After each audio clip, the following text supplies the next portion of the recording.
Enquanto fugiam de Israel, na descida de Bet-Horon para Azeca, o Senhor lançou do céu grandes pedras de granizo sobre eles, as quais mataram mais gente do que as espadas dos israelitas. Pode ir próximo.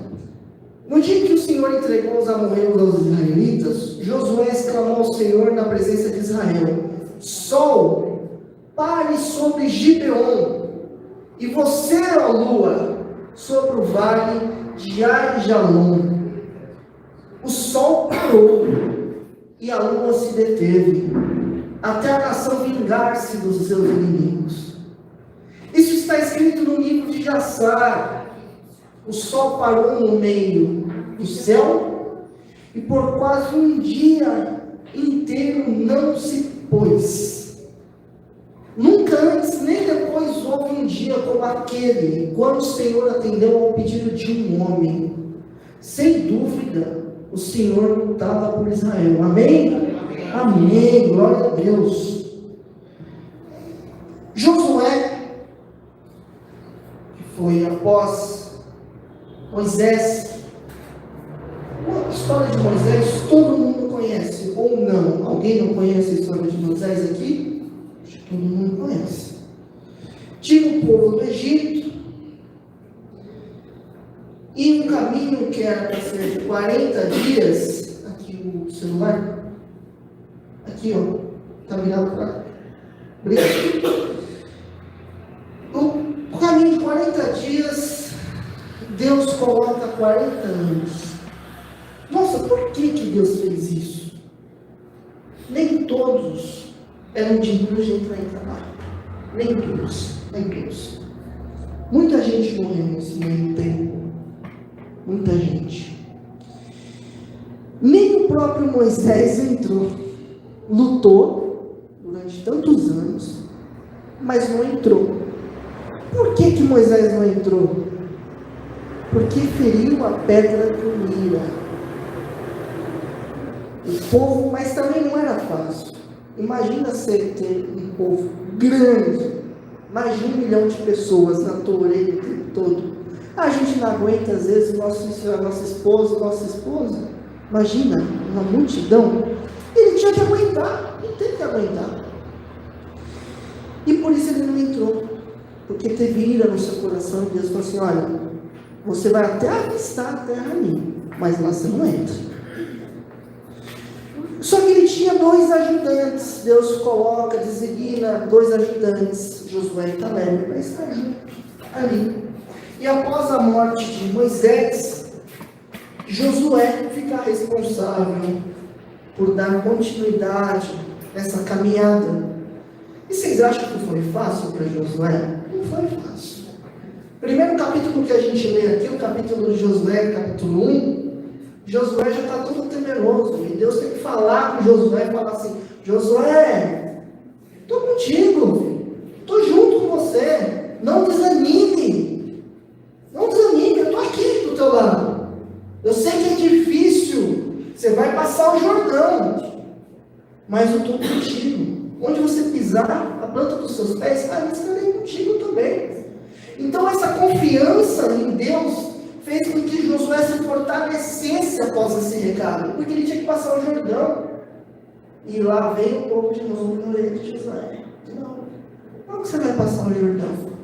Em cheia ainda, o Jordão naquela época estava em cheia. Deus vai e abre o Jordão e eles passam. Fenômeno que o homem até hoje não consegue explicar. A ciência não consegue explicar. Quem tem fé, acredita no poder de Deus, como nós acreditamos em Deus. Nós não ouvimos, nunca ouvimos, mas nós temos fé que Ele existe e que Ele habita dentro dos nossos corações. É a fé que nós temos em Deus. Nós sabemos que Ele existe, que Ele opera nas nossas vidas, que tudo o que acontece nas nossas vidas é mediante o consentimento e a vontade dEle. E Josué passa o Jordão, e a partir do momento que ele passou o Jordão, você acha que foi bonitinho? Só vamos passar o Jordão? Aí ele começa a enfrentar um monte de guerra. Que tinha muita gente depois do Jordão. Passa o Jordão, vem o quê? Jericó. Ixi, Jericó, baita de uma muralha, o que a gente vai fazer agora? Deus trabalha na vida de Josué de uma forma tão intrigante, que você olha e fala, é impossível essas coisas que acontecem com esse homem. O cara derruba a muralha nos gritos. Como? É Deus. Deus prova a fé dele. 7 dias você circunda Jericó, em silêncio, só orando. Vai em oração. E ele vai. E imagina o povo olhando para Josué e falando assim, o doido está falando para a gente aí, ficar circundando a cidade, em silêncio, a gente pode dar um pio. É assim que Deus faz nas nossas vidas às vezes, meus irmãos. Em silêncio Deus opera. Na loucura das nossas vidas, Deus entra e opera e faz milagre. O nome dele sempre vai ser glorificado nas nossas vidas por isso. E Deus começa a trabalhar na vida de Josué de uma maneira tão grande. Deus começa a mostrar para Josué, eu estou cumprindo o primeiro de Josué na sua vida. Eu estou cumprindo, eu estou com você, eu estou junto, eu não te abandono. E Jericó foi um desafio.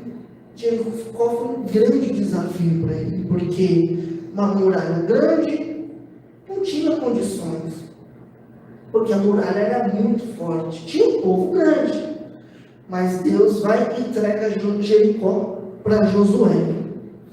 Acabou com tudo, menos com uma única casa, casa de Raabe. Quem era Raabe? Uma prostituta. Meu Deus, Deus salvou a prostituta, sim, porque ela foi a única que abriu a porta para eles estarem ali vigiando a cidade. Alguém entrou na cidade, foram homens entrar na cidade justamente para ver o que estava acontecendo lá dentro, como que era o esquema da cidade. E Raabe foi a mulher que acolheu os homens de Israel, e por isso Deus a poupou, e quem estivesse junto dentro da casa foi poupado junto com Raabe. Ok, isso é história, isso são momentos da vida de Josué. Nós lemos hoje o versículo 11, que Deus mais uma vez mostra o extraordinário na vida de Josué. Em pouco tempo, está ali lutando, e Deus vai e manda granizo. Granizo? Como que Deus manda granizo numa terra seca? Da onde vem granizo? Como? Não está chovendo. Deus vai e para destruir os inimigos, Deus vai e manda granizo. E foi mais o granizo que destruiu do que a espada dos israelitas. Mais uma vez, Deus provando o impossível da vida de Josué. Mais uma vez, Deus provando que estaria com ele. Deus colocando algo extraordinário que o homem até hoje não consegue. Mais uma vez, desvendar a ciência não consegue. Deus enlouquece essas pessoas, porque não conseguem provar. Aí, o granizo ainda Deus falou, ainda está pouquinho, vou fazer mais uma coisa. Mas precisou da fé de Josué para isso. Uma pessoa que vive em oração é uma pessoa que tem contato com Deus. Uma pessoa que vive em oração é uma pessoa que tem a fidelidade com Deus. Uma pessoa que vive realmente na retidão do Evangelho, que procura atender a Deus em todos os requisitos da fé, pode ter certeza, no momento de mais privação que você esteja, mediante a tua oração, pode Deus sim aparecer na sua vida e fazer o sobrenatural. Amém? Vamos glorificar a Deus, meus irmãos. Nós estamos falando da palavra de Deus. Que coisa gostosa nós estarmos aqui hoje partilhando da palavra de Deus, de coisas que Deus fez na vida dos nossos antepassados e nos mostra hoje que na atualidade a nossa falta de fé, às vezes nós não alcançamos muitos milagres, mas nós precisamos exercitar essa fé, para que no exercício dessa fé nós alcancemos milagres nas nossas vidas. Então, Josué, no verso 12, falou ao Senhor. Então Josué falou ao Senhor no dia que o Senhor Deus morreu na mão dos filhos de Israel. Ele falou, ele orou. Ele orou. Ele tinha conexão com Deus. Ele tinha esse particular com Deus. É o que Deus nos dá. Não tem mais sacerdote para intermediar a nossa ligação com os céus. Nós temos um intercessor, que é Jesus Cristo, e que nós falamos com Ele. Mas o véu foi rasgado. Nós não temos mais nada que nos empate com essa presença sobrenatural do Espírito Santo. Então nós temos a liberdade de falar com Deus. E o que acontece? Por que nós não falamos tanto com Deus? A nossa carne é fraca. Nós estamos sujeitos aos pecados da vida. E a nossa carne faz de tudo para quê? A gente não tem essa conexão. Porque a carne vai voltar para o pó, e a gente sabe disso. A carne vai voltar para o pó, a condenação da carne, ela vai voltar para o pó. Ah, mas e nós? Nós subiremos num corpo incorruptível aos céus. Mas a carne fica. Por quê? É o preço do pecado. Ela tem que ficar no pó. Do pó ela vem, do pó ela retorna. E por isso, existe uma guerra muito grande entre a carne e o espírito. A carne e o espírito. A carne quer pecado. O espírito quer vida eterna. Mas nós estamos no tabernáculo de carne. Oh Deus, eu duvido que alguém aqui não peque. Eu acho que todo mundo peca. Ou não, tem alguém aqui que não pecou hoje? Todo mundo pecou. De alguma forma nós pecamos. Mas o Espírito tenta, de alguma forma, se arrepender desses pecados. O Espírito luta para que a carne não vença. Porque se a carne vencer, nós estaremos condenados ao inferno. Mas se o Espírito prevalecer e nós sacrificarmos a nossa carne nas nossas atitudes, haverá a chance de vida eterna, porque nós vamos perseverar na fé, e mediante a perseverança na fé, nós alcançamos a misericórdia de Deus e, consequentemente, a vida eterna. Então, a questão da intimidade de Josué é muito bonita, porque Josué vai e fala ao Senhor, e Deus lhe dá uma autoridade tão grande, que ele vai e olha para o sol e dá uma ordenança para o sol. Meu Deus, como que o homem chega a esse grau de intimidade, de olhar para o sol e falar: sol, detém! E olha para a lua e fala: e tu, lua, vai para o vale, e sol, tu detém. Meu Deus do céu, uma intimidade muito grande, que eu creio, eu acho, tenho certeza que eu não teria esse grau de intimidade. Eu não teria. Acho que nós não chegamos a esse ponto ainda de grau de intimidade. E olharíamos e falaríamos de Josué hoje: olha o doido ali, olha o doido da ordenança do sol. É a gente. A tecnologia, a atualidade, nos suga a fé. Hoje nós vivemos como Tomé. Nós temos que ver para crer o tempo todo. Às vezes a gente está orando, a gente está lá em oração com Deus: Senhor, eu creio, eu acredito, eu creio, Senhor, que o Senhor é poderoso para fazer, para operar, Quando a gente levanta a oração, a gente mesmo anula a nossa própria oração. Ah, Senhor, não sei se vai acontecer, e cadê a nossa fé? Cadê a nossa ousadia para acreditar realmente no Deus do impossível? Cadê a nossa firmeza na oração? A gente às vezes ora 1, 2 minutos e acha que isso está de bom tamanho para Deus. Cadê o povo que precisa orar mais, que precisa praticar mais a oração? Porque só através da oração você vai alcançar os seus milagres. Só através da oração que o Senhor pode aparecer na sua vida. Só através da oração que a sua alma realmente ficará limpa diante da presença do Senhor. Não tem outro jeito, não tem outro milagre. É a oração, é tudo através da oração. E nós precisamos ter essa intimidade com o Senhor. Nós precisamos ter. E Deus vai e detém o sol. E detém a lua. Que doideira! Que loucura! Hoje eu estava assistindo um doutor falando referente a esse capítulo, e ele falando assim: para você deter o sol e deter a lua, você tem que parar todo o sistema solar. Como? A ciência não consegue explicar isso. Como que você vai parar toda a órbita da Terra? Você vai parar a constelação do sistema solar para que fique tudo travado por horas.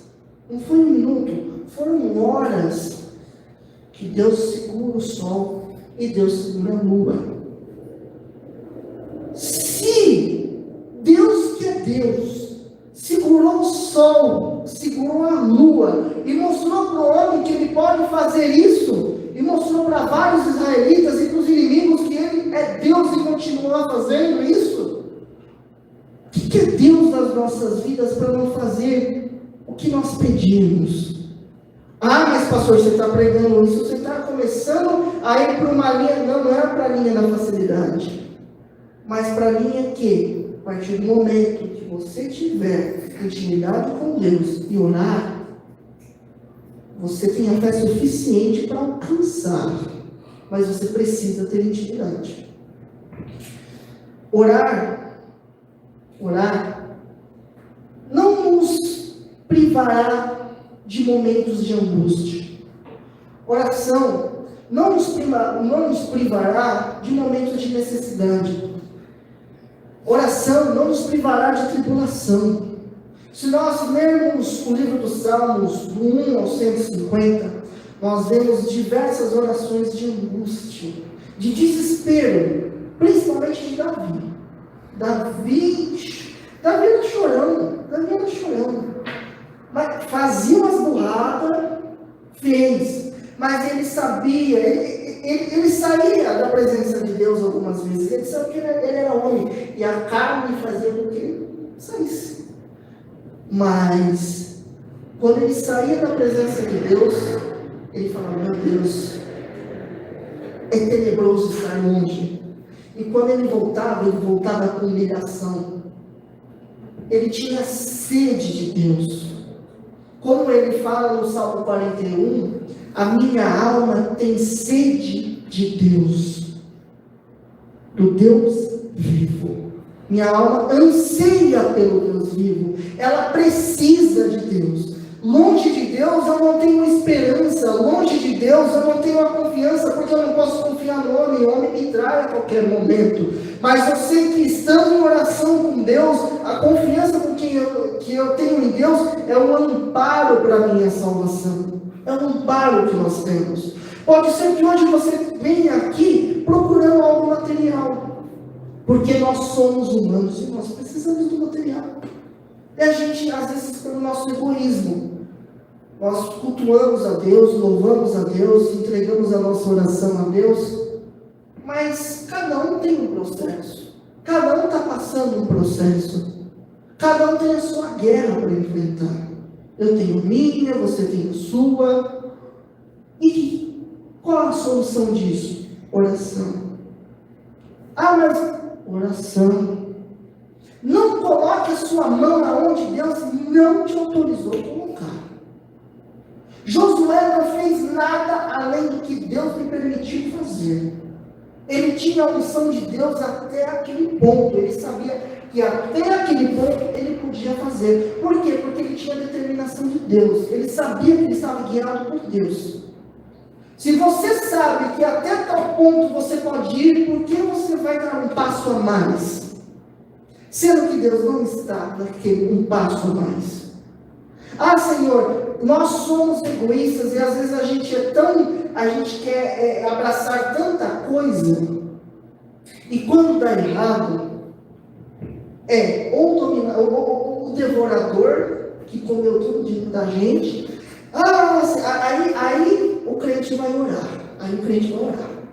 Ah, Senhor, o devorador pegou tudo, deu tudo errado, Jesus. Porque o meu vizinho está com inveja de mim. A pessoa no meu trabalho não vai com a minha cara. Oh, Senhor, a perseguição está grande. Porque eu planejei tanta coisa e tudo foi por água abaixo. Você teve realmente a permissão de Deus para fazer isso? Você orou o suficiente para realmente Deus falar no teu coração, faça ou não? Ou a nossa carne falou mais alto? O nosso ego falou mais alto? Josué fez aquilo que Deus determinou.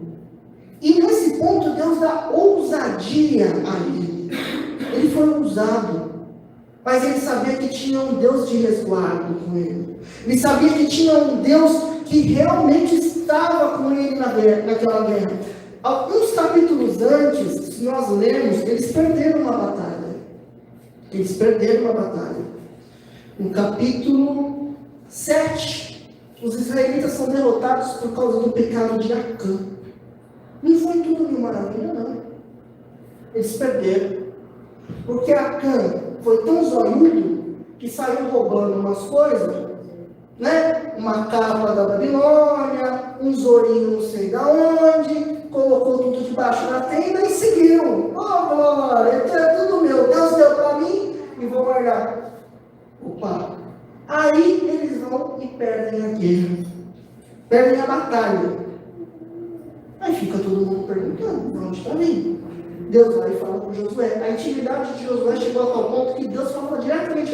Não precisava do fofoqueiro vir. Não precisava alguém fuxicar, mandar mensagenzinha. Ó, fulano fez isso, tenha cuidado. Não, Deus falava direto. Quem tem a vida no altar, quem tem vida em oração, Deus fala direto. Deus não precisa mandar mensagem. E foi isso que Deus fez com Josué. Tem coisa errada aí. Tem gente que pegou. Josué vai e sabe quem é. E chama ele. Ele vai e fala, realmente, eu pequei. Eles mandam pegar tudo da tenda, destrói tudo, e Acã é morto por conta disso. Ele morreu por conta do pecado. Porque deixou o zóio grande falar mais alto. Se eles estavam em conjunto, era no conjunto que ele deveria estar. Ele quis se sobressair na riqueza. Se Deus prometia ao povo uma terra que manava leite e mel, que era Canaã, que Deus daria ao povo, aos escolhidos, aqueles que fossem fiéis, para que eu vou pegar coisa que não é minha? É assim que Deus nos traz nessa noite. Se Deus nos promete vitória, se Deus promete a nós que nós somos vitoriosos, por que nós vamos pegar um atalho para isso, sendo que no caminho de Jesus, no caminho do Evangelho, o Senhor nos dará a vitória no tempo certo? Por que nós corremos atrás de coisas que às vezes Deus não permite que nós corramos? É fácil, atalho é fácil. Tem um monte de atalho por aí. Quer enriquecer? Tem um monte de atalho por aí. Tem gente rica a rodo. O que mais tem hoje no Brasil é gente rica. Tem pobre? Tem. Mas tem gente rica. Tigrinho. Tigrinho. Essa semana tivemos o Tigrinho. CPI do Tigrinho. Muito bem lembrado. Eu achei que não sei como. Ah, tá guiado. Eu achei que não sei como. Ah, tá guiado. Sentou na live, né? Sabia. Tô vendo o eco. CPI no Tigrinho. Ah, mas eu sou inocente. Eu assisti alguns depoimentos lá, de duas pessoas, né, essa semana. Virgínia e Rico. Não, eu sou inocente. As pessoas acessam porque elas querem. Mas você está induzindo as pessoas a acessarem.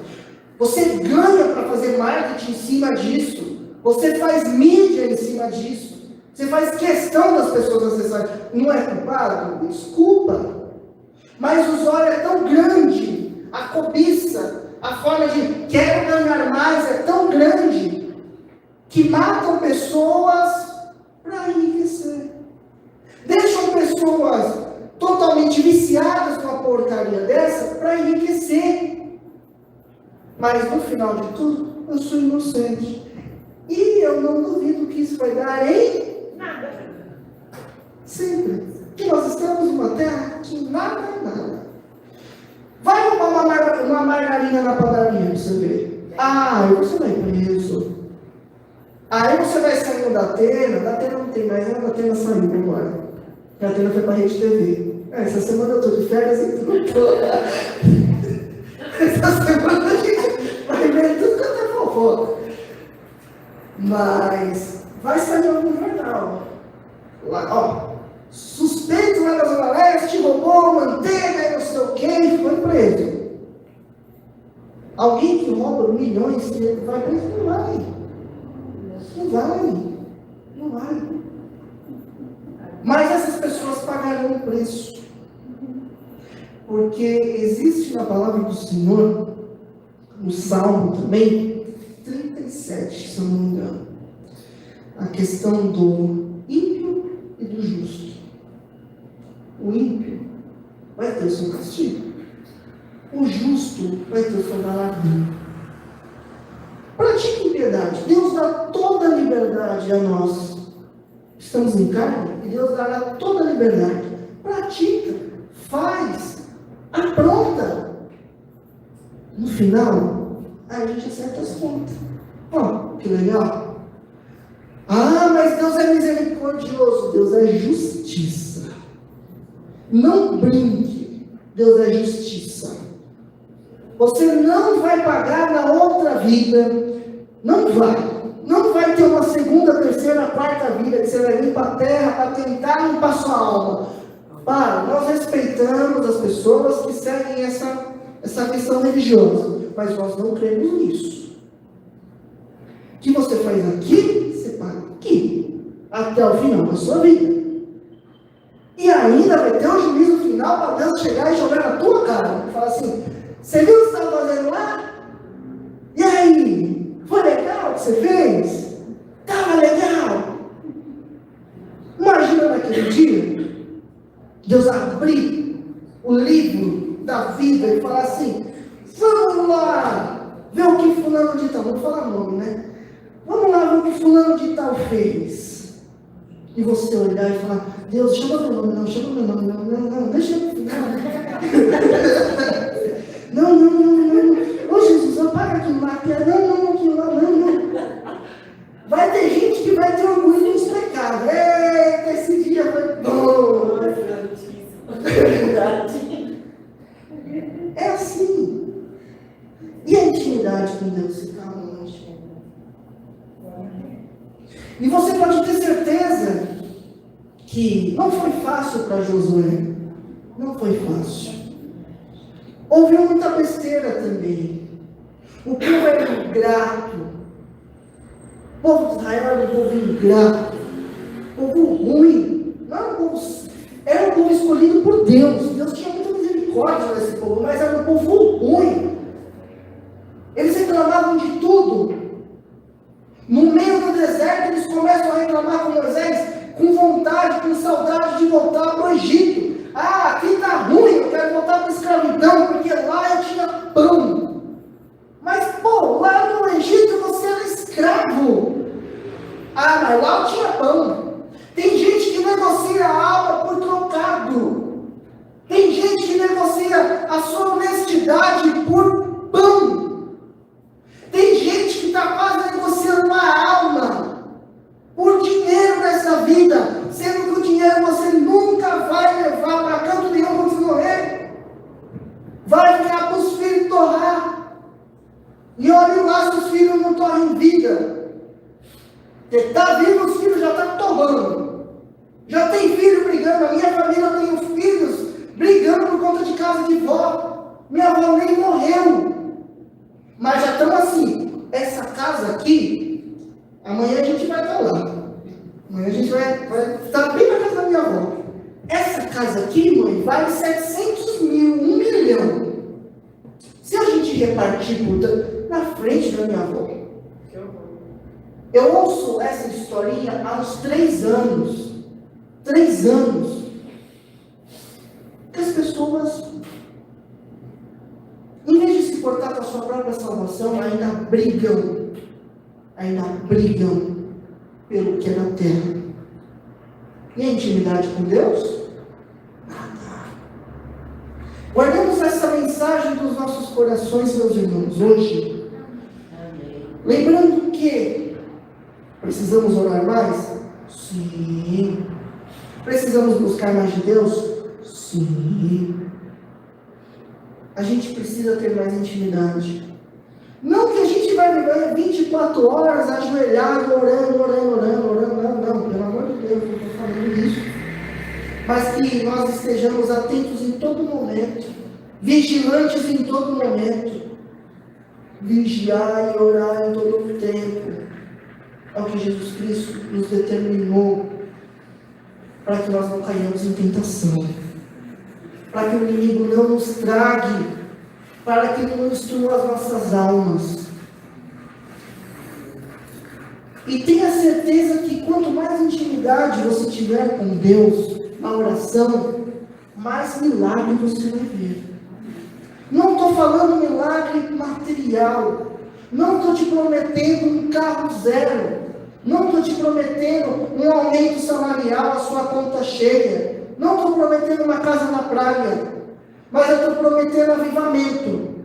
Enquanto você ora, Deus vai te avivando. Enquanto você ora, a sua fé aumenta. Enquanto você ora, a esperança de dias melhores com Deus, ela vai aumentar. Porque a intimidade com Deus chega a tal grau com o ser humano, que ele começa a ver já o céu.